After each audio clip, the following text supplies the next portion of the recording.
한 주간의 IT 뉴스 전달해드리는 위클리 IT 7입니다. 삼성전자가 제품 개발에 외계인을 갈아넣은 것 같습니다. 투명 스마트폰의 예상 렌더링 이미지가 나왔어요. 어떻게 나왔는지 알아보고요. 그 전에 국내의 첫 테슬라 센터가 개장한다는데요. 그 소식부터 만나볼게요. 위클리 IT 7 지금 시작합니다.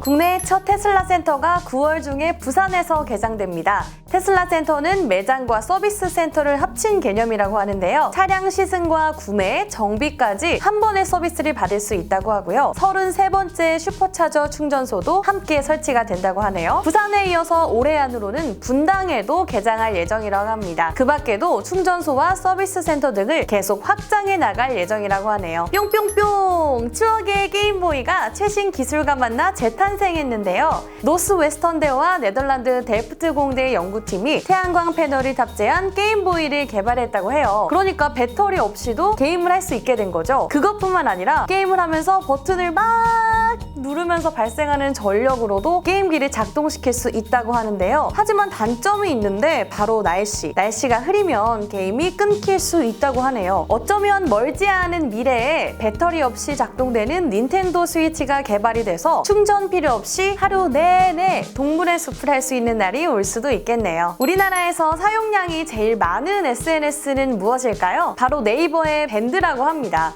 KT경제경영연구소와 디지털랩 DMC 미디어의 분석에 따르면 지난 6월 기준의 월간 활성 이용자가 가장 많은 앱이 바로 밴드, 사용자는 무려 1692만 명이었다고 해요. 한편 연령대별로 선호도가 뚜렷하게 차이가 났는데요. 닐슨 코리안 클릭에 따르면 지난 1분기 동안 10대는 페이스북, 인스타그램, 트위터를 자주 이용했고요. 20대, 30대는 인스타그램, 40대와 50대는 밴드와 카카오 스토리를 많이 쓰고 있다고 하네요. 여러분들은 5G 요금제 얼마짜리 쓰시나요? 코로나로 5G 이용이 증가하면서 이에 맞는 요금제 상품이 없어 문제가 되고 있습니다. 지난 7월 기준 5G 가입자 한 명당 월 데이터 사용량은 평균 26GB 정도. 하지만 200GB를 주는 75,000원 요금제는 데이터가 너무 많이 남고, 그렇다고 55,000원 요금제로 낮추기에는 데이터를 9GB밖에 주지 않기 때문이죠. 20에서 30GB 정도를 제공하는 합리적인 요금제가 어서 나와야 할 것 같죠? 위클리 IT 7에서도 항상 소개해드렸던 LG 윙이 드디어 14일에 공개가 됩니다. LG 윙의 스펙과 실제 디자인에 대해서 많은 의견들이 있었는데요. 사용 영상들이 유출되면서 더욱 기대와 걱정이 함께 고조되었고, 특히 가격대는 더욱 논란의 소지가 많았습니다. 일각에서는 LG 윙의 가격이 100만 원 후반대에 이를 거라는 소문이 돌기도 했거든요. 하지만 최근 관련 업계에 따르면 출고가를 109만 원 정도로 내다보고 있다고 합니다. 상반기에 판매됐었던 LG 벨벳이 89만 원대였는데요. 여기에 듀얼 스크린 가격을 더한 느낌이라고 보면 되겠네요. 비슷한 가격에 다른 업체들의 스마트폰들이 있는데 과연 독특한 폼팩터만으로 경쟁력을 갖출 수 있을지 궁금해지네요. 대만 디지타임스가 이번에 출시될 아이폰 중에서 6.1인치 모델이 제일 먼저 나올 거라는 전망을 내놨습니다.